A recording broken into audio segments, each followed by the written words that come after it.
Welcome to the Fantasy Footballers Dynasty Podcast with Borg, Betz, and a Baller.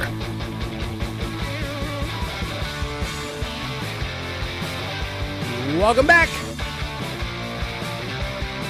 We're here on the Fantasy Footballers Dynasty Podcast. I'm your host, Kyle Borgnoni, and I'm joined by Matthew Betz and Mike Wright. Hello, fellas. I kind of feel like this is like the start of the next phase of the Dynasty offseason. Rookie talk, finally. I feel like we've been kind of like saying, like, we'll get to it soon, we'll get there soon. We're here, boys. It's officially time.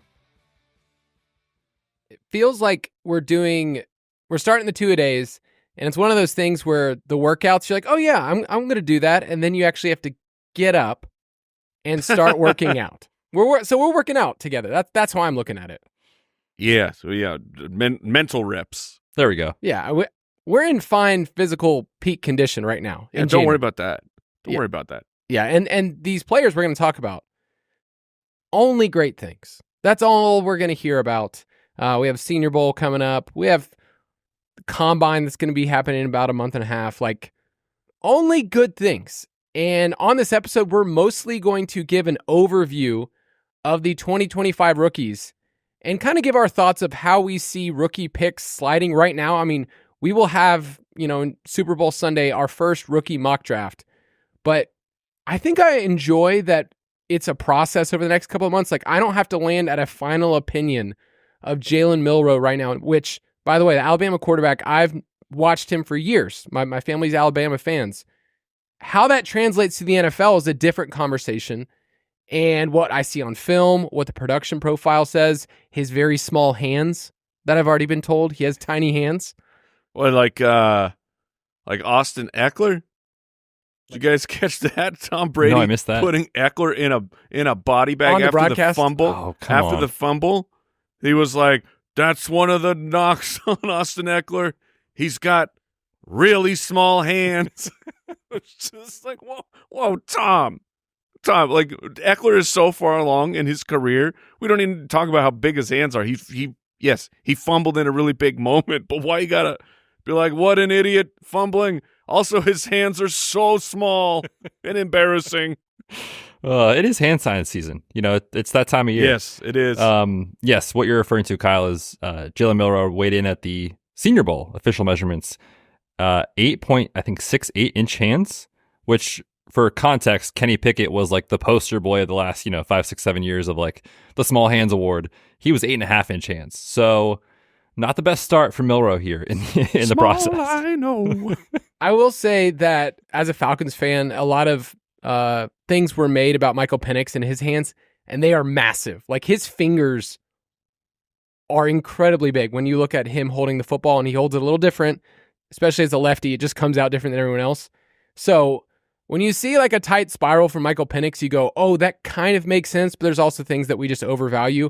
One of the things we'll talk about too for Combine season is there's certain events that we tend to overvalue and double count. We'll say this guy is, he did this, but we fail to look at what he did in the 3-cone drill or whatever and what actually translates. So we'll talk about some of that as we get closer of like, okay, what actually matters?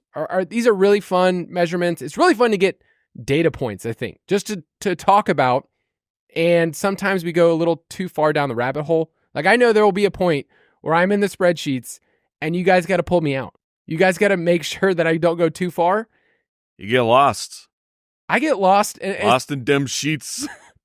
Lost in looking at things that I think might matter. And then 3 or 4 months down the road, I go, now what did I do with that spreadsheet? Where is that thing? Like, there are so many dead Google spreadsheets out there. We're all looking for the golden ticket, though. We're looking for that one piece of information, that one statistic there where you're like, I did it. I found the God particle. It tells us exactly who's going to be good in the NFL. So of course we're going to be chasing that dragon. It's impossible, but we're all going to chase. Yeah, off-season Kyle is a special breed. I mean, I can't tell you the amount of texts I get or Slack messages, sometimes even a phone call where he's like, Betz, I'm not sure if this matters, but you called me once and you were talking to me, you're like, I really like this idea of like third downs for running backs. They might not matter that much, man.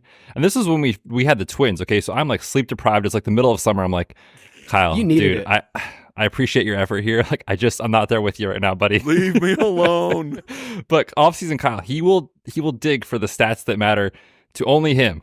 And maybe they matter for us. We'll find out. But I think your point is fair, Kyle, and just that, like, these prospects, we're going to collect data points along the entire way, starting with the Senior Bowl, all the production profiles, the combine, the NFL draft, and trying to figure out like what actually matters. I think is so important for some of these guys, because you can get stuck on one piece of the puzzle, but if you don't have it all together, then sometimes it doesn't matter.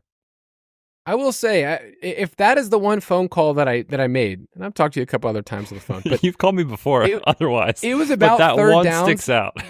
that was a very big moment in my career. I wrote a big article on that, so it got nominated for research article. So maybe that's what I need to do. But I'm going to reserve that for just a special moment.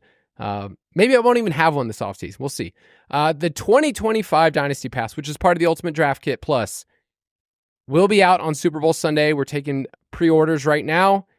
And if you want to get it at the lowest possible price, now is the time. Our production profiles, we're working through every single team. I just finished the AFC East, and man, going through the Dolphins was painful. Did you guys know that the Dolphins wide receivers had the fewest receiving touchdown of any group in the NFL this year?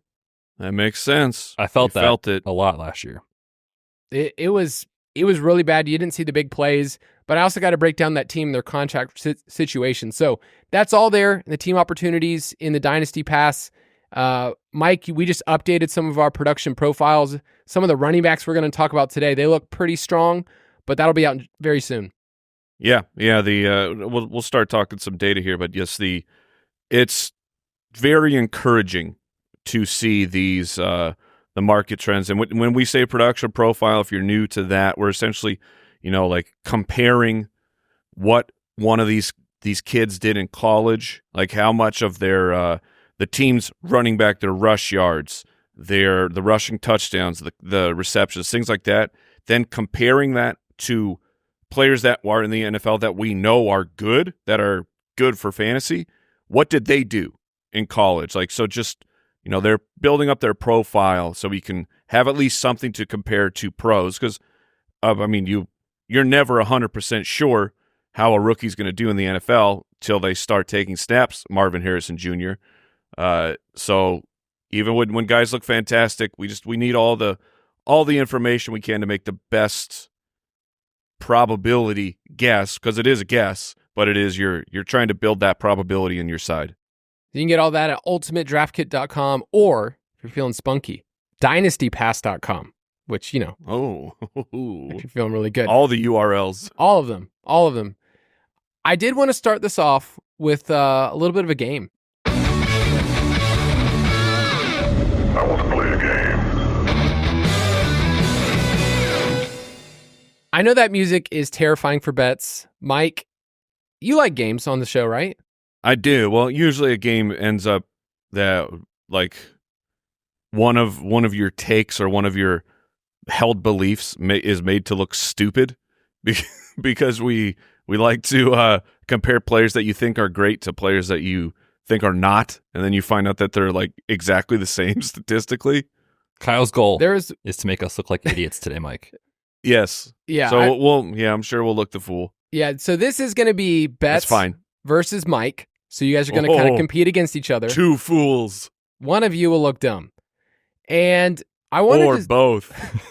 And I'm going to look really smart for coming up with these questions. But all right, this is rookie draft trivia. So if you're listening, you can actually play along with us, and you're probably just shouting the entire time. You know the answers, but I'm going to give us 5 questions, and you guys get points if you get them correct. And it's looking over the past decade or so. I'm going to more skew towards recent, because once you get to like 2016, 2017. I forget things, Kyle. I know. Well, you have a good memory, but I wanted us to talk about what we thought at the time. So rookie draft, ADP in Dynasty rookie drafts. And, some of these will be really good talking points of, oh yeah, that's exactly what happened.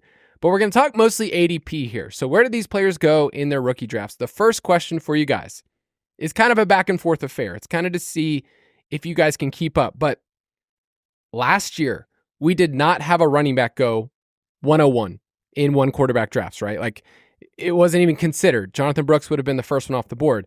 But over the last decade, we have had a lot of running backs go 101, and it seems like this year, Ashton Jeanty will be another person we add to that mix. I want you guys to go back and forth over the last decade and name running backs who went 101 in rookie drafts. And I will just say, going all the way back, there's 1 year where a wide receiver could have gone. It's kind of split, but before I know that one. Before this past year, guys, it's basically been every year since 2015 that a running back in one quarterback drafts was drafted. How far first. back am I supposed to go? You can go all the way back to 2015. You don't have to go in order. I just want to see if you guys can name them off the top of your head. So I will let Mike go first, and then Betz will go, and you just name one at a time, and we'll see if we can, who's left standing. Saquon Barkley. Okay. That was the layup. Clyde Edwards-Helaire. Yeah, that's why I took it. Yeah, it was Clyde Edwards-Helaire or JTT, depending on the site. Zeke. Zeke, yes. Josh Jacobs? Josh Jacobs did go 101. Yep. In some leagues, N'Keal Harry went 101 that year, but it was Jacobs. Najee did go 101. That was a year where Jamar Chase also was in consideration in a lot of leagues, but Najee's part of that group. There's two really big names that might be on your radar. Recent history. This is where I'm getting stumped because I had Najee in there too. I got to kick it. I got to pass. I got to kick it back to Mike if he has one. Oh, those were the five that I could pull off the top of my head. Recent. Bijan. Oh, obviously. Bijan. Bijan and Brees. And Brees would be another. If you want to go back even further, in that famed 2017 class, Leonard Fournette would have been taken at the very top. He was 104 in the NFL draft. And then if you go all the way back to 2016, Todd Gurley was also taken at the very, very top. So going all the way back over the last decade, guys, it's been running backs at the top. And this past year, it wasn't that. So point for Mike right there. All right. In one quarterback leagues, where did Treylon Burks go in rookie drafts? Burks. Closest person gets the point. This is 2022. I'm going to... do you want to guess first, Beth? Sure. I was going to say the 103. 105. Oh, you guys split the difference. It's 104. It's where he went that year. Without going over, point for Betz. And just to give you some context, some guys who went after him in that draft. Olave, Garrett Wilson, Jameson Williams, and then you had like Sky Moore, Christian Watson, Pickens, James Cook. So yeah, I feel like you guys just cancel each other out on that one. That's fine. Yeah, I agree. All right, next question here. Where did Lamar Jackson go in Superflex leagues back in 2018? So if you remember, Lamar was drafted at the very end of the first round by the Ravens. Mm-hmm. There were 5 quarterbacks taken in that draft. Where did he go in Superflex leagues? Man, my Superflex knowledge is not strong for back that far. But I would guess, like in single quarterback leagues, Lamar was like later. Correct. Embarrassingly late for who Lamar Jackson has become.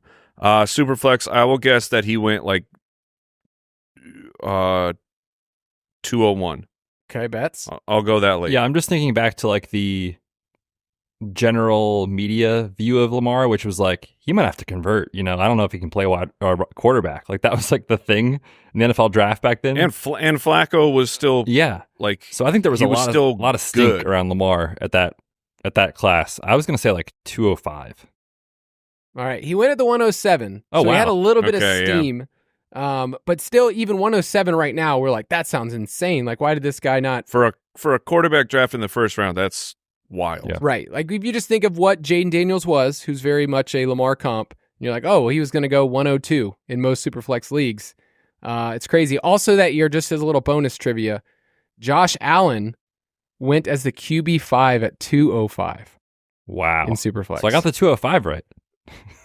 Wrong guy. You get no points. I award you no points, and may God have mercy. Thank you, Kyle. Okay, next question. This is a fun one. This is in honor of Jason, who is a Moore. Put these Moores in order of their rookie ADP. Okay, so these guys went in different years, but we've had a lot of Moores, wide receivers. So Sky Moore. Early to late? Yeah. Sky Moore, Okay. Elijah Moore, Rondale Moore, and DJ Moore. Where did the Moores go? Let me jot these down. Betz, if you got a guess, you can put them in order first. Yeah, I'll take a stab at it. Yeah, well, yeah, go ahead, Betz. I think it was Sky, then DJ, then Elijah, then Rondale. I'm going DJ, Sky, Rondale, Elijah. Ooh. So it's DJ, Sky, Elijah, Rondale. In that order. Okay, so I just got the last two wrong. You got the last two wrong, Betz. But I got the first two right. Yeah, so DJ went at 105. Sky more famously went at 108. I'm sure a lot of people are just burned that pick. Elijah Moore at 203. Yeah, you know who else burned that pick? The Kansas City Chiefs. Also true. Also a Super Bowl champ. 2-time Super Bowl champ, Sky Moore. Yeah. And Rondale went at 205. Another funny pick if you just go back through rookie picks. All right, one more here. And I'm pretty sure Mike's winning. Yes. I could be wrong. I'm 100% sure I'm winning. He's winning. All right. Puka Like the game Nacua. it's already done. Puka We'll keep Nacua going. was drafted as the wide receiver what in rookie drafts that year? So not in the NFL draft, but in Right. rookie drafts, what number wide receiver was he drafted as? I mean, if he were drafted, it's either in the late third or in the fourth.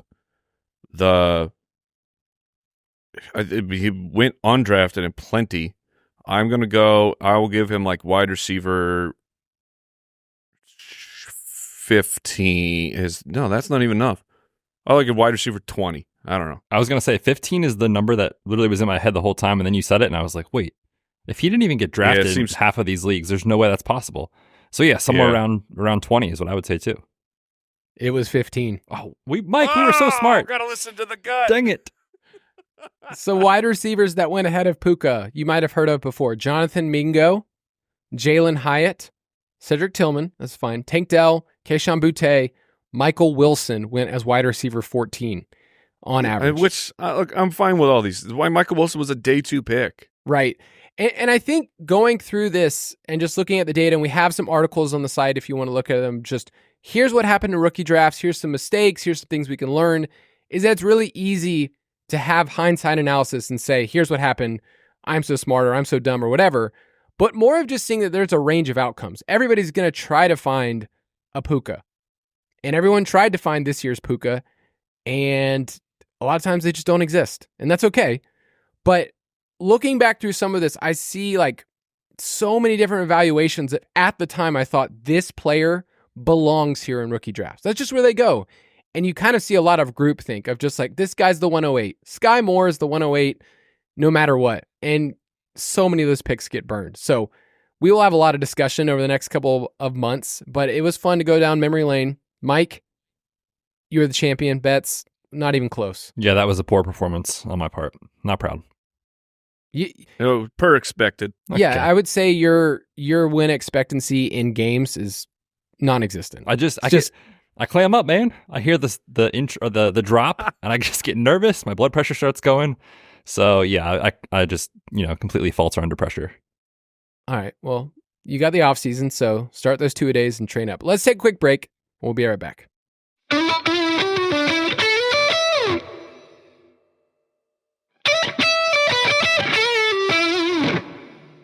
All right, so it's that time of the year where we get to press reset. And we've done a lot of reviewing on this podcast talking about last year's rookies. So Brian Thomas Jr., Jane Daniels. I mean, Bucky Irving feels like one of those players that we just finished talking about him, but I kind of want to just keep talking about him over the next couple of weeks because he's just a fun player and his dynasty value is through the roof. So that's kind of what's fresh in my mind. And so it's kind of easy to take that and then turn that towards this year's rookies and go, okay, look at these difference makers for fantasy. I know I'm going to find that, or at least like take that feeling and want to put that on those players. So we're going to talk about this year's class from a 10,000 foot view. How do you guys feel? What do you think about picks? What are you guys doing in your leagues? and maybe give some people some thoughts before we dive into the film. Hey, rookie. Welcome to the NFL. I like doing this podcast with you guys, just as an aside. Oh, thanks, Kyle.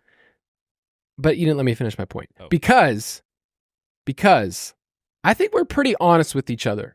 Like when we go through the process, all three of us, including Jason too, like we all look at these players on our own. Like I don't sit there and say, let's watch the exact same piece of film for Cam Scatterbo and just say, this is what's going to happen. Instead, we take our own process and then we all kind of combine it together, and it kind of gives a well-rounded approach. But I'm going to be honest, there are some players that I feel like I know the name, I know some production stuff, and yet I haven't watched them on film yet. So part of this is going to be an honest assessment and some questions of like, here's where I'm at, here's what I would love to see going into the film, instead of us just saying like, here's everything about this player and I have a final opinion. So I'm assuming you guys haven't watched every player yet. Nope. No, I'm still at the higher level, but getting into actual, like I said, the production profiles and starting to grind the tape on these running backs. Yeah, definitely. We're still surface level here, and we'll have episodes coming up where it's like strictly geared towards the quarterbacks, just the running backs, wide receivers, and tight ends. But yeah, I think as we turn the page and like this is kind of the start of it, it's always good to, I think, get a sense of just top level, like what does the NFL draft community think of these guys at the start, because things are going to change over the next 2 months. But like, here's where guys might be projected to go. Here's what the kind of general NFL feels about these guys, and then we get to kind of add in our own analysis along the way. And as we get more data points, change our opinions. But yeah, I'm still very much surface level on a lot of these guys. Obviously, I've watched like the big names, but definitely haven't gotten into a lot of the guys that are projected to go round 2 or even later. I'm kind of excited for the slow burn and the reveal of usually one of us will go like, hey, I got a guy. I'm not going to tell you who it is, but I got a guy. And so far I have one. And you have already got a guy. I got a guy that I'm surprised that I liked him more than I thought. Like going into this process, I go, oh, this is just a dude, another name that's going to get thrown in. So I'm going to let that just kind of slide. I'm not going to even mention him on this podcast because I want to hear what you guys think when we get to that episode. But I will say this about this class, just to give you some numbers. The 2025 class is kind of top heavy. And if you just look at it right now, so we can look at NFL mock draft database and they show us, hey, here's where people are drafted or mocked so far. And if you compare that to a year ago, we are kind of short on offensive skill position players, quarterbacks, running backs, wide receivers, and tight ends. There's only 13 right now being mocked in the first 2 rounds. To just give you context, like going all the way back to 2018, we've had at least 17 every single year, and the average is about 20. So 20 players in the first 2 rounds that we would say, hey, that's pretty good draft capital that you're taking in the first 2 rounds. I think the hardest thing to compare this year to last year is just there's a lot of question marks about wide receiver. And I think right now, based on consensus, there's only 2 quarterbacks that'll go in the first round as of right now. That's like a pretty small pool where last year, you think of what a late first round pick was, like you were getting Ladd McConkey towards the end of the first round. And even like Brian Thomas Jr. would have slipped to like 106, 107 in leagues. So I don't know, just from a standpoint, I'm giving people the advice that their later round first round picks are not as valuable as last year. Do you guys agree with me? I mean, yeah, Go ahead, Betz. Things can change and you can always find a couple diamonds in the rough and guys will gain steam in terms of like NFL draft stock over the course of the next several weeks. That happens every year with a couple of guys. But just like thinking back to the context of last year's draft, like going into it, you knew that you had like, we say this all the time, but like we use it way too much, quote unquote, generational talent level players of Marv and Caleb Williams. And these guys were like highlight reel plays coming out of school and you knew they would hopefully be great in the NFL. Like that's how we all viewed them. And that was kind of the start to finish view of them until we got to the NFL season. There aren't those guys in this class. Now, Jeanty's his own thing and we'll talk about that. But like overall, you know, there's not a lot of publicly viewed can't miss prospects really at any position, maybe outside of Jeanty. So I think in general, the class is weaker. And I agree with you because of that. You're not going to see as many first round talents. And therefore, like once you get to probably, 107-ish, you're going to be able to start to poke some holes in a lot of these guys. So yeah, I think in general, I agree with you. The back of first round of rookie drafts definitely is weaker than last year. And we have like a player who should go in the top 5. I mean, he is one of the favorites to go 101 in the NFL draft. Travis Hunter is like, what? How are they going to use him? Right. Like, yeah, he deserves to be there in the NFL draft because he's so versatile. But for us, for doing fantasy, is he being like, will he be drafted to be a cornerback and play some wide receiver? Is he going to be drafted to be a wide receiver, play some corner for both? I mean, I don't think we know exactly what's going to happen to him.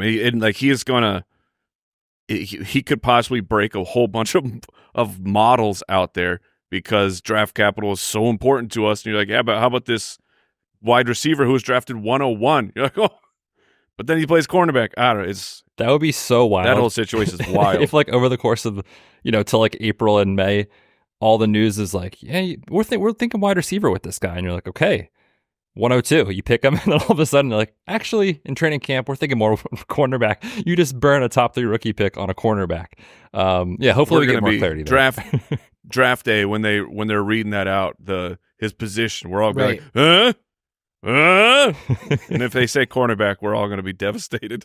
It was, I remember a couple years ago when the Jaguars took Trayvon Walker, number 1 overall, over Aiden Hutchinson. They announced him as a linebacker, which, if you just think about it, I mean, his agent gets to like say like, this is what he's worth. He's an edge guy. He's, and we think of linebackers very different. Now, drafting a linebacker at 101 sounds like a terrible pick based on today's NFL. Yeah. So yeah, we're going to be waiting on that. Daniel Jeremiah had a differing opinion where he said, hey, I expect more wide receiver. And I could be wrong on this, but that would be great. Just to give you some context, we'll go position by position, but like, he is a wild card. We've never had anything like this. So we don't really have data points to say, here's what we did in rookie drafts in 2017 based on this. But last year, he was outside on 94% of his snap. No other wide receiver among this year's class played a higher percentage of their snaps out wide. Normally, we would say, if you are just that, that's kind of like something to think about in the NFL that doesn't always translate. If you're only an outside guy, we like the versatility. The year before, 64% of his targets were in the slot. So he can do both. He was just used a certain way and, I mean, broke college football, essentially. So I think all of us are just saying, like, we're going to reserve our opinions until later with Hunter, where if you're one of those people that has your picks and you're saying, what do I do? Unless your draft is in this next month, like, no one's making you make a decision right now. I would just say in general, if you have an early pick, it's valuable and will only gain value. So don't like trade out because you think you're slotted to get Hunter or something. Like, just stay the process and go with us. But let's start at quarterback. We've talked before how opinions can change drastically. Like over the last couple of years, we've talked about Levis, we've talked about Malik Willis, we talked about last year, and we kind of used that as these older quarterbacks, how does the NFL really feel about them? And then you see 6 quarterbacks taken early, and for the most part, it was an awesome class. Right, it was incredible. I have some side thoughts on that. Go for it. There's just philosophical hopes and dreams of the way that NIL works now for these college kids, that they can all make, not all, I'm sorry, the superstars, whatever. They're making really, really good money. Like, you're seeing the NIL deals of some of these kids getting announced, and they're just like, I saw someone compare, like, this kid's going to be making more money than Will Levis is going to be making off of his rookie deal. So the fact that we have that option now for these kids, they don't have to rush to the NFL. Like, if you're a football player, in my opinion, your goal should be getting into the NFL as fast as you know that you'll get a good draft spot, because you're risking so much. Every single college game you play could be the last football game of your life. You have this one opportunity. Like, you got to go make the money for your skill set. You got to go live that out. But now that they don't have to do that, like, over the course of time, are we going to get better product? Are we going to get quarterbacks who, like Jaden Daniels? Jaden Daniels played infinity college games, and look what happened. Bo Nix played infinity college games, came in, was pretty close to pro ready almost immediately. And then the guys who don't have nearly enough experience, Anthony Richardson, he's really, really struggling. Trey Lance had basically a season and a half or so of experience. The boys. That guy's gotten, 5 NFL starts. They don't have to rush in. It will change things for us because when we're evaluating for fantasy football, one of the things that is a signal is we loved these players who would declare early. Because, oh, man, if you're declaring early and you're going to be a first-round pick, it's because you're so dominant. And you're just going to get even better as you get older. But if you can dominate at this young age, the outlook for your career, it's a check mark in your favor. But now that these guys don't have to force their way into the NFL, we'll still get early ones, but I'm saying quarterback especially, it would be so great if we can have these players stay, really develop, learn how to play the position properly, because we have such a shortage. We don't even have enough good quarterbacks to fill the NFL. If we can get more possibilities because of what's going on with the money, I'm going to be thrilled. Yeah, it's a good take. I like it. And when you look at our lists, in the production profiles on the site, like Cam Ward, senior, Shedeur Sanders, senior, Jalen Milroe, junior, Jackson Dart, Quinn Ewers, Will Howard, Dylan Gabriel, Riley Leonard, all seniors this year. Yeah, a lot of seniors. Bo Nix last year, Michael Penix, like all these guys are staying around so much longer. Yeah, it makes sense. And I think when you've seen some of these guys struggle so much in their career, you do kind of wonder, what could have been if they did have another season in college to just really get their feet wet and learn another system or what have you. So I definitely like that take, and I'm interested to see what it does because, man, every year when we get to week, 14 in the NFL, you're like, okay, here's the bad quarterback play again, and it's just these random dudes starting a quarterback. So if we can get that to go away, that would be lovely. Yeah, it'd be great. Right now, the two that have separated in the process, Shedeur Sanders and Cam Ward. And Cam Ward, even the last week or so, in terms of betting odds, which isn't everything, has been the clear favorite at number 1 overall. Who knows if the Titans stay there? They got my buddy, my fellow Borg, Mike Borgonzi, as their GM. No relation, but the dude's wheeling and dealing. He came out. No relation. Our last names are, in fact, not the same at all. He's a Borg.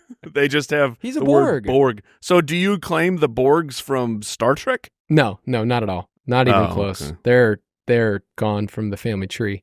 It will be interesting to see what the Titans do because I feel kind of bad for Brian Callahan, but also dude, you stepped into a situation. You knew who your quarterback was. You understood, and it was very clear that it wasn't going to work out and that they had just a train wreck of a season.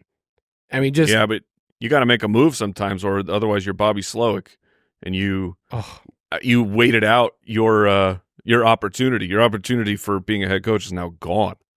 And it's years away. Oh no! You think Bobby's going to go all the way to community college coach now? No, I think that he will find himself a job. But I'm saying, in terms of being a head coach, after you've had that back-to-back years of just falling apart as an OC, and then you get fired, you're going to be struggling. Yeah. So at the top, we know there's a bunch of quarterback needy teams, and maybe this is kind of the issue of playing fantasy football, playing dynasty fantasy football, where we're trying to fit players into here's where they go in our drafts. And then you look at the NFL teams, you go, it seems from all the boards that there's too many teams that need a quarterback, but not enough actually talented quarterbacks to go there. The defensive linemen in this draft, and you'll see in every single mock, it's that's where the talent is in this draft. And it's very, very heavy towards edge rushers, defensive tackles. Abdul Carter from Penn State is the best player in the draft. He should go number 1. He's a monster, him or Travis Hunter. And yet, one of these teams is going to take a quarterback. Cam Ward seems to have separated himself so far as the one that people like more, but there's people that love Shedeur Sanders and love he just kind of has a natural throwing motion. From everything I've watched so far, it's it just feels effortless and clean. However, the dude got the crap kicked out of him. Just so many sacks over and over again. Part of that's the line, part of it's him. But it seems like these two have kind of separated themselves, while Milroe is a really fun fantasy projection if he can somehow get his starting job. He's kind of a fringe first-round pick right now. based on what we're seeing. But I think overall, like last year, we knew we had 4 or 5 names in Superflex draft that you're like, okay, I want these dudes. This year, there's still a lot up in the air. And so my question for you guys is, beyond just the teams, because we're going to start putting those together, you're going to see mock drafts where people are copying off each other's paper over and over and over again. That's basically what this is for the next couple months. But do you feel like where we're at in this process, like this past year's class is like helping these dudes a lot? Like, is it helping our outlook for fantasy? I don't know if I fully follow what you mean by that, because like last year's class, like Caleb was viewed as the dude, and Jaden had his supporters, don't get me wrong, and he was very highly coveted and people loved Drake May. But like when you look at some of the, and this isn't the best way to do it, but when you look at some of like the consensus big board rankings, like Daniel Jeremiah has his, PFF has theirs, the 33rd team, the Athletic with Dane Brugler, like all these guys that kind of have their opinion, like Shedeur is all over the map. Like I saw as low as like 40s to top 10. So I don't know how the NFL is going to view him. I think because of the weak quarterback class, he will go in the first round, no question. But it's just like, you know, even Cam Ward has his holes, right? Like he had to transfer a couple times to get to Miami. So, and then you've got Jalen Milroe, who seems like a project as a thrower, but has fun rushing upside. And then you go from like Jackson Dart down, and there's really not a lot of home run picks here. So I think last year's class, I don't know if it helps these guys, but I think the general weakness of quarterback helps the top 2 in Cam Ward and Shedeur Sanders, if that makes sense. Yeah. I think what I was more saying is that because of the production we saw from guys like Bo Nix, older quarterbacks, and you could see them translate right away. Like Mike was saying earlier, like this is a different landscape. I have to take everything that I knew about 23 and 24-year-old quarterbacks, and everything was like, this dude's old, this isn't going to work, to the NFL is okay with this. And then in fantasy, I can actually be okay with seeing some of these players. Now, the question is, are they going to run enough? I mean, that's really all we really care about is like, are these dudes going to run? The highest scramble rate among this class, Jackson Dart, 9.3% of his dropbacks. Next would be Shedeur Sanders and then Jalen Milroe. So I think if you're looking in this class and seeing who in the process moves up, Dart has moved up a ton in the last month. From Ole Miss, and he's the youngest in the class, and he's also running a little bit. So he is interesting to me as a name just to kind of hold on to and say, hey, over the next month or so, is there a team that really likes him? And does he enter the conversation of first-round quarterbacks? But Mike, any thoughts on quarterback? Just looking at the actual draft order, it is, I think, slightly optimistic, which is funny because of these teams have such a stench to them of just like when you think about that team now, you just think, oh, that's a really bad team. It's like Tennessee, who actually the offensive pieces, like they have some they have some playmakers. Tennessee was a team last year that it was not uncommon to have people be like, you know what? I think that the Tennessee offense, I think it could actually be pretty good. Now, that bet was on Will Levis, and that was we hit the incorrect side of that bet, but like that still stands true of like if you like the infrastructure and the players, that could work out. And Cleveland's kind of the same to me. Like I like Stefanski. I think that he runs a good offense, and when he has a capable player back there at the quarterback position, we can get good stuff from them. Now the Giants, I know I'm like Malik is there, but I don't really have faith in the Giants organization at the moment. So that's more of what it's going to be for these guys. If you don't run, what is the infrastructure around you? Do I like the coaching staff? Do I feel confident in them? It's not just about who are the players that you're going to be throwing to, because I mean, see Caleb Williams, quarterback drafted into the best possible fantasy spot we've ever seen with those 3 wide receivers. But the surrounding chaos of the team, it took the team went down, and Caleb Williams went down with it as a rookie. So I'm cautiously optimistic for the landing spots of the Titans and the Browns. I'll say this about Shedeur Sanders. He kind of has the same bugaboo so far in my film watching as Caleb Williams, which is I can make things happen, but sometimes holding onto the ball and creating stuff is like it's a trump card in high school and college because you're better than everybody else. In the NFL, we look at guys that hold on to the ball too long as like, oh, this is not going to work out very well. You don't have that kind of time. So that's one thing that I mean, he's accurate. So you can overcome those things. But Caleb's season was all over the map. And my biggest takeaway, and my thing that I remember most is just like, dude, you are trying to dance the entire time. He looked so uncomfortable where, I mean, like the comparison of Caleb to Jaden Daniels, it's like Daniels, he even when he's getting rushed, he didn't appear flustered. Now, mentally, maybe he was, but considering where he got in the playoffs, I think that dude was not, where Caleb Williams just looked terrified after a couple seconds in the pocket. Now, Kyle, do we have in the production profiles and in our data set, are we implementing a VR training point for any of these guys? Man, we got it. After we gotta get the news. Jaden's rookie year with the VR, I mean, that's got to be in the model. Mike heads up that department. Okay, Mike, you're on it. I mean, I'm going to look into it, but it's hard enough getting these guys actual correct like birthday. For some reason, these things are, dude, what is going on here? Like, why are these things top secret? If you're going in the NFL, everyone's going to know your birthday in a month. Like, it's going to be reported. It's very strange that it's so strange to me, this whole thing of that your true age is not out there. You get listed 2 inches taller than you are, 10 pounds heavier. You're like, what? It's so weird to me. That stuff is such a foreign world. I can't understand it. It is a fun little chase for me to like hunt down everybody's birth date because sometimes they're literally not listed anywhere. And I mean like anywhere on the internet. I've tried to go as many places.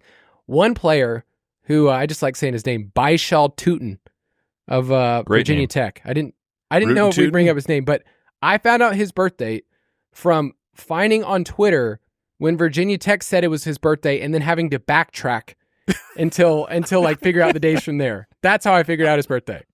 He's old, by the way. Whatever you got to do.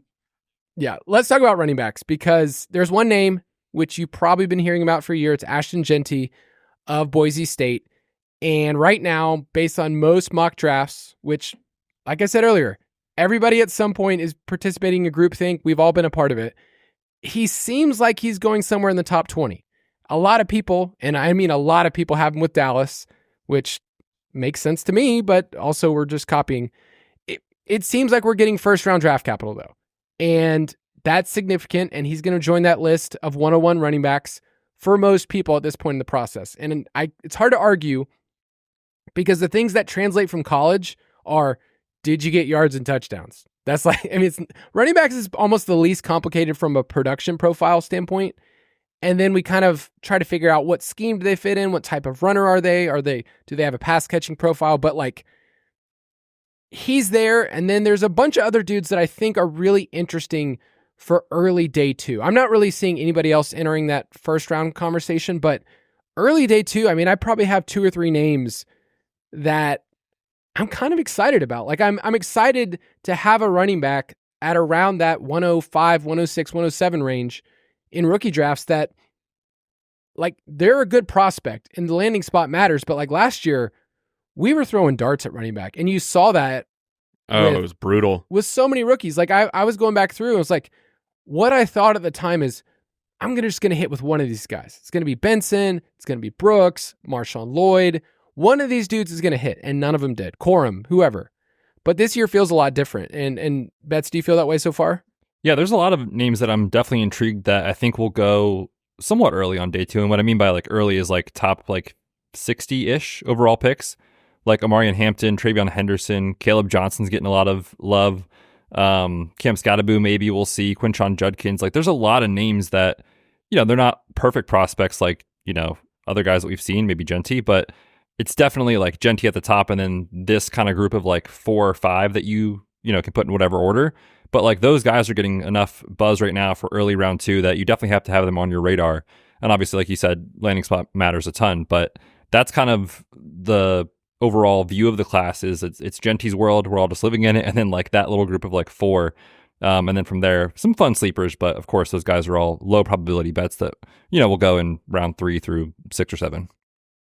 Yeah, Mike, you were looking through some of their production profiles, and, we'll have all that in the Dynasty Pass. But like, there's some guys on there. Caleb Johnson of Iowa, his Dominator rating, 52%. That's wild. That's redonkulous. For what we see. Watching him, like, I had to. He's a very difficult evaluation of because his offensive line. When you're watching him, the offensive line is so tremendous, and you're like, that's really helping him. But it's when I was watching, I had to stop myself from almost feeling negative because it looked so effortless for him. And it's like, oh no, maybe he's just so good that it looks like it's easy. Where like it just running style, right? Watching Hampton, violence, like you trying to use power and all this stuff, and it looks, you're like, oh man, that guy's really working. Almost like watching, like when you watch Arian, if you're old enough to have watched Arian Foster run, like the dude, it didn't look hard, and yet he was awesome. So it doesn't have to look hard. It was, anyway, just one of my takeaways so far of watching these guys at the high level. Of that guy is very smooth, and his production profile is as green as you can possibly get in every single category and market share percentage that we care about. So I mean that success, if you get draft capital with that guy, that's going to feel like that'll feel really good to have a mid or early first round pick. Yeah. These guys, like, I'm also looking at this class compared to last year, even 2 years ago, where we had a bunch of itty bitty boys, as Jason would say. It's like we had Achan, we had all these other guys that are just like, oh man, they're so small.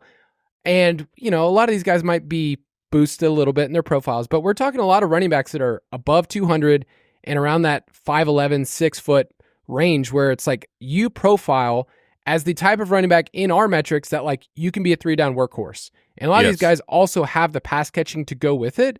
So you just look at a lot of prospects that, right now you might have a favorite where you're like, oh, I like Caleb Johnson of Iowa more than Amarian Hampton. And Hampton reminds me a lot of Javonte, who also went there as like a tackle breaking machine. And then you have the Ohio State guys, Travion Henderson and Quinshawn Judkins, formerly of Ole Miss, who just won a national championship, and they're both probably going to be day 2 picks. So it kind of just depends on your flavor, but I think the top 5 to 6 running backs, like I think there's a lot there where we didn't have that a year or 2 ago. So yeah, well, I mean, last year it was if you had running backs in your first round, what you did it was 2. It was Brooks at like the 105, 106, and then Benson right a couple picks later. But but everything was, oh, I'm drafting this player and I have to wait. Which waiting on a first round pick is sometimes it can be worth it. It just perceptually that feels rough. Like if I'm drafting you with a first round rookie pick, I expect that I could put you in as a flex at the very least, unless it's a quarterback and I'm waiting on you to develop. But to have a guy where you can't even reliably play them. I mean, Trey Benson especially, I'm waiting to see if James Conner has fallen apart, if he gets an injury. And no, he did not get those things. He got an extension. And now the Trey Benson pick plus the unfortunate Jonathan Brooks re-tear of his ACL is like those are depth picks. Like Trey Benson, great to have on your bench, but he's a depth player. Yeah, and just for context too, like in the NFL draft, obviously Jonathan Brooks was the first one taken, but that wasn't until in the 40s overall, no other running back went in round 2. So it was just like, man, from the start, it just kind of felt. And then 2 in the 3rd, or was it 3? Yeah, 3 in the 3rd. Benson, who was Corum, the 3rd? and who was the 3rd? Corum was in the 3rd. And Lloyd. Yeah, Marshawn Lloyd. Yeah, so just like the class was not great going in, and we were all kind of like hoping they would be, and they weren't. But this class, I think, definitely has some guys that can hit in round 2. I'm far more excited at this point of the process than I was for last year. for the running back position. Yeah, so there's just 4 in the top 100 in the first 3 rounds. So I would say we're going to get 5, 6 maybe, which is just, loads more. And then what do we do with Cam Scatterbo? That's a fun conversation. I'm excited when we get to that film. Not just because he's Arizona State guy and you guys have some thoughts, but he's just fun. I was watching him this morning and I sent over I don't really do player comps. Like, that's not my specialty. Some people, watching that player, that reminds me of so-and-so. That's not, my brain doesn't work like that. But Cam Scatterbo, it came to me perfectly. It was so clear that he is General Trag from the Teenage Mutant Ninja Turtles. He was the leader of the Rock Soldiers, whatever they were. They the Rock Soldiers. So if you are of our age and you know that reference, you know that thing is incredible, and that is exactly who Cam Scatterbo is. As he looks like it. He looks like a block, and he plays like a block. I mean, he is. It's a perfect comp. His film is so incredibly fun, and then his production profile is out of control. It's out of control dominant. So if we could get at least 3rd round draft capital for Scatterbo, that'll be very exciting. That will be devastating. There's players that we fall in love with at this point who have everything we're looking for. Like, I think he looks pretty good on film. He's got this production profile, and then they get literally undrafted. Like, these things happen. So fingers will be crossed that we get someone to believe in Scatterbo. All right, let's take a quick break, and then we'll come back wide receivers.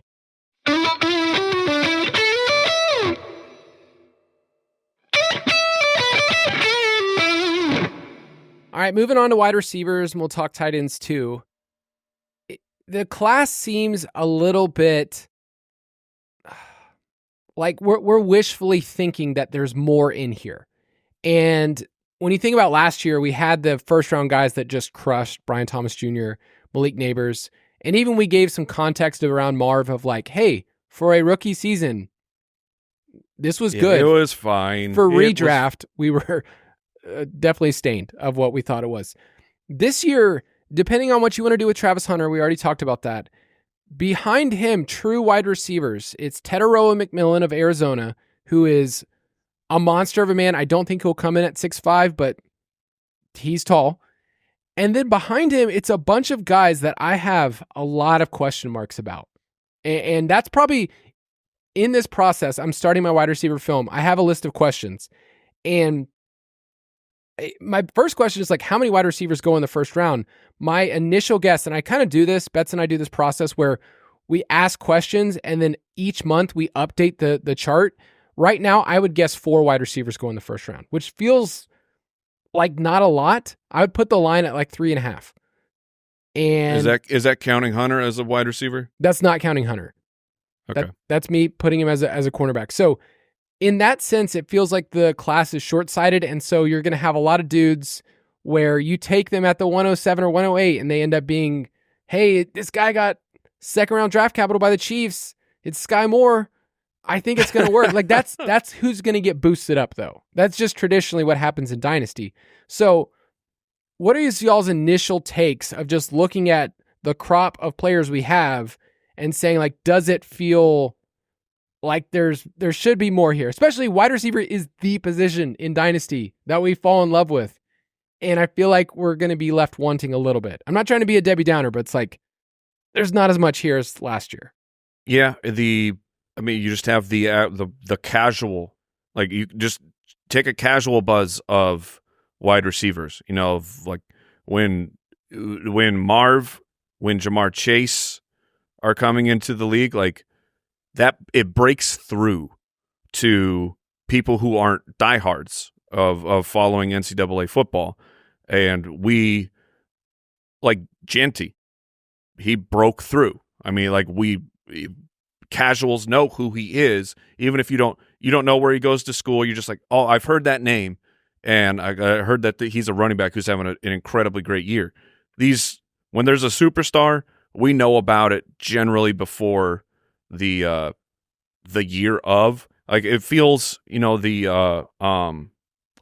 very like a Corey Davis type of a year. Now, which the NFL, they gassed him up. They tried. 105. I think it was like Corey Davis, John Ross, and Mike Williams, if I'm remembering all it the right. top 10. Yeah. So, and Mike Williams is still playing football, but none of those guys ever turned into what you would imagine a top 10 NFL wide receiver would do. So, but going into that, it was like no one's really breaking through to be this. This is the guy. This is the guy that you got to draft him in the top 5. Now, T-Mac is getting steam, like that's going to happen, and it would be pretty exciting. If he ends up on the Patriots and you have that potential moving career of Drake May paired with T-Mac, that'd be exciting. But other than that, yeah, I think you're right that this is the running back draft. So if that's your position of need, which is everybody, you should still be excited about your picks. Yeah, I think that's a good way to put it. It definitely does seem kind of top heavy in like 2 aspects where it's like, obviously we're still not sure on Travis Hunter, but like T-Mac is like in his own tier of like the true X wide receiver of this class, bigger body guy, can win at all 3 levels, like that you would picture as a potential wide receiver 1 in the NFL.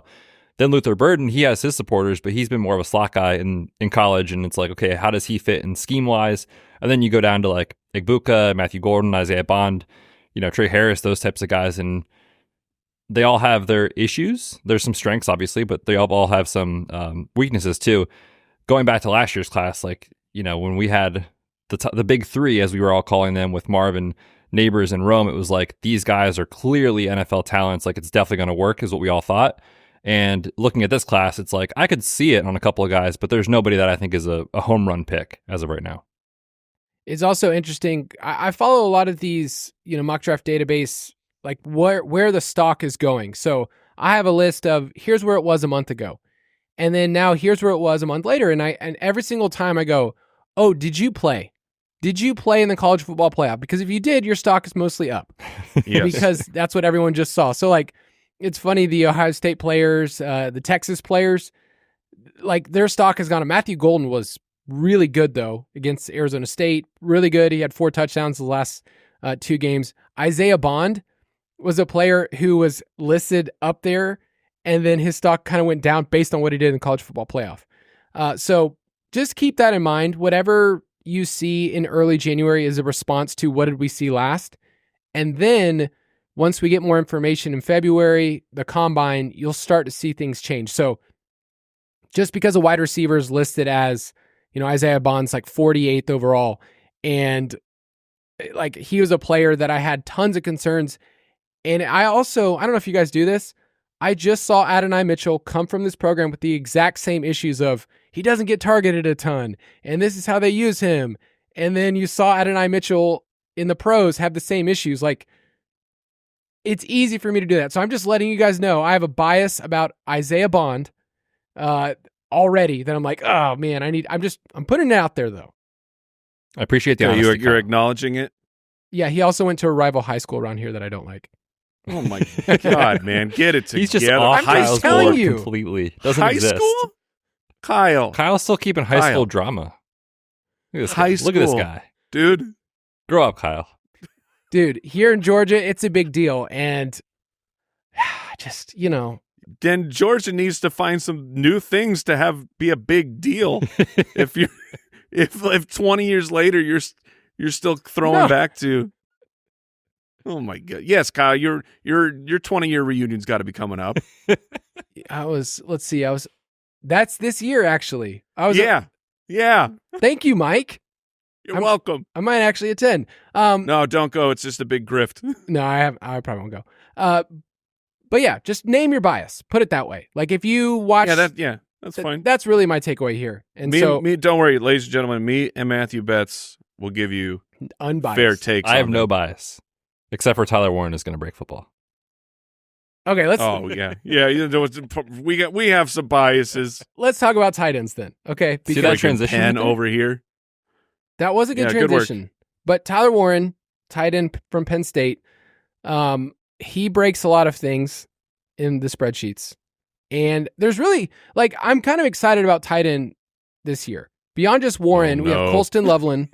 I know. It's a great tight end year, Mike. Every year. Oh, no. Never seen tight end this deep in fantasy. It's going to be great. Well, I mean, look at what tight ends have been doing, right? We can't keep doing this. Okay. No.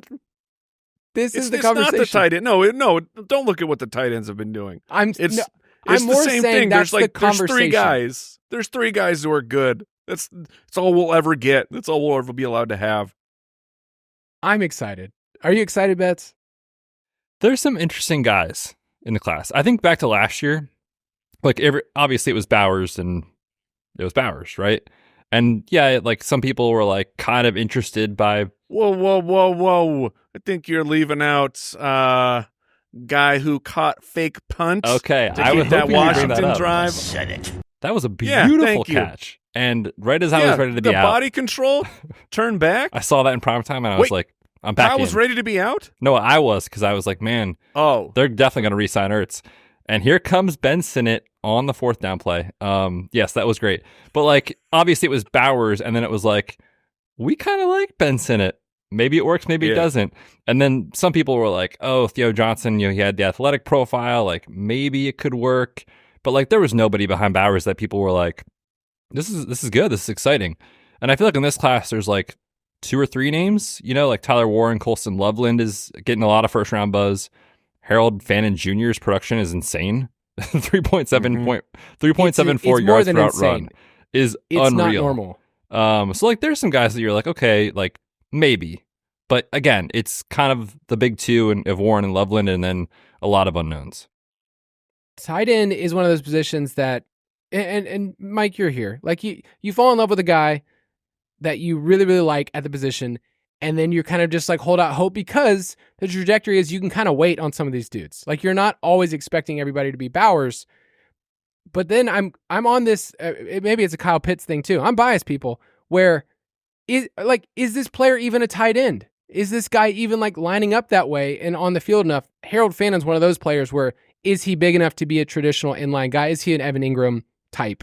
Like those are the conversations that we'll be having over the next couple of months. But it seems like Warren's going to be first, and Loveland has some great production stuff. He's also one of the younger players in this class. So it's at least something to start with, where in the past we were just like throwing random darts, like the Cole Kmet year where he went first tight end off the board. Like it's a tough position, and I would say this is more encouraging. That's all I'm saying. It's encouraging. I'm not going to let it happen. Are you just mad that Ben Sinnott, the senator? I am. No, we are. Guys, 5 receptions. We set the path, man. We said it is not year 1. It is, in fact, not even the first half of year 2. It is the second half of year 2 when Ben Sinnott will show why he was drafted as the second tight end in that draft in the 2nd round. The dude's a monster. It just takes some time. Have some patience. Love it. I mean, is there a more obvious trade target right now than Ben Sinnott? No. Imagine not trading for Ben Sinnott right now. Yeah, to wrap up tight ends here. But we also need to recognize too, like Bowers was an unbelievable prospect. Like, yes, I like Warren. I think Loveland's very interesting. Those guys are not even close in terms of like the level of player coming into the NFL. So the reason Bowers went in the double digits is because of Kyle Pitts.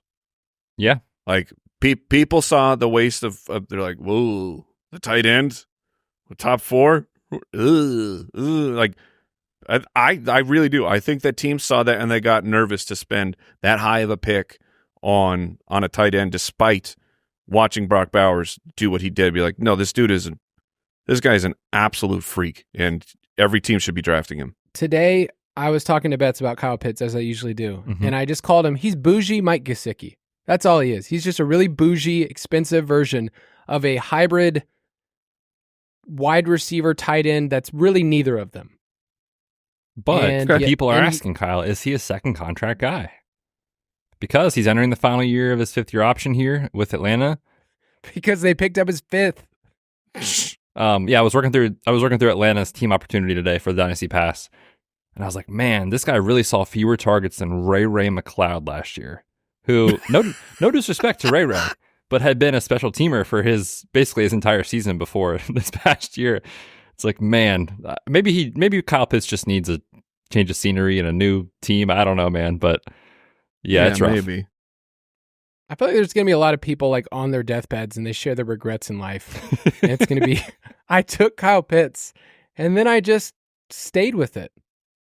I bet he's going to have one season, just like one season, like randomly, whatever team he's on 5 years from now, he's going to be like, oh, that was a good PPR year. He was like the tight end 6 or 7. And It's then, not impossible. I know. All right, that's going to do it for us. We're going to start talking rookies, talking film, all of that stuff, and you can find them in the Dynasty Pass. That'll be out Super Bowl Sunday if you want to be a part of that. We'll be back next week, and so will Jason. See you then. Goodbye, everybody. Thanks for listening to the Fantasy Footballers Dynasty Podcast. If you want to take your Dynasty skills to the next level, check out thefantasyfootballers.com.